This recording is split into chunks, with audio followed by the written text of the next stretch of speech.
We've had most of the major developers that are building these large offshore wind farms here today, and they've been explaining to industry what the opportunities there are coming in terms of the supply chain and how the supply chain can benefit and again create new jobs and new opportunities in our region. It's really important for Green Investment to come and talk at an event like this.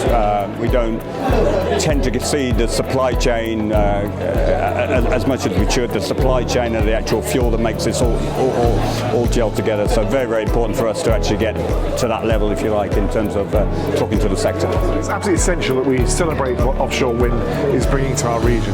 There's lots of new jobs coming, and there's lots of new opportunities for businesses and for young people coming through to take up well-paid and skilled jobs in our region in offshore wind.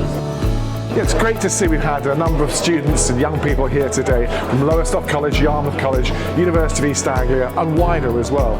We saw some really good presentations and see these young people actually presenting on stage in front of industry. 200 people here. It's wonderful for them. Great opportunity and great to see them doing so well.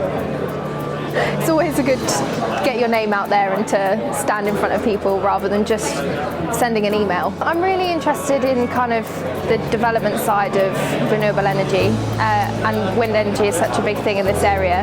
I also have an interest in kind of hydro and tidal power, and I quite like the idea of harnessing wind energy and tidal power at the same time because the structures are out there.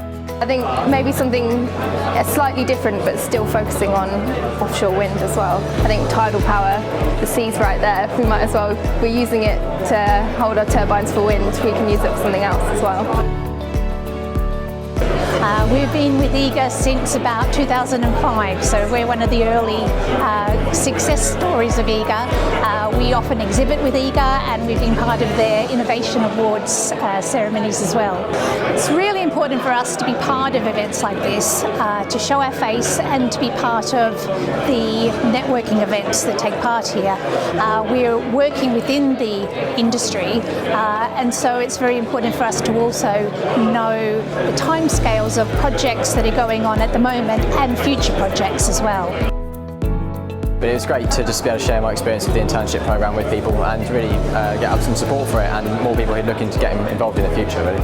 It is great to be able to speak to people within industry, but I was also there partly to drum up support for even more companies that might be able to take on internees. I mean, it's incredibly privileged to actually be able to go on this internship programme, but to be able to speak to people in the industry and get involved and network with people is really great. It's massively important what EGA are doing here. I think the ability to put this number of people together in this room, I think what's generally happened looking down the whole East Coast in terms of offshore wind development, it's fantastic, and the way EGA have pulled that together and to have that kind of central point that we can come and talk to, that's really important and helps, it facilitates the introductions, if you like, for us, because if we're in disparate places then it's difficult to get around the sector. Bringing them all together in the room here today, that's really important.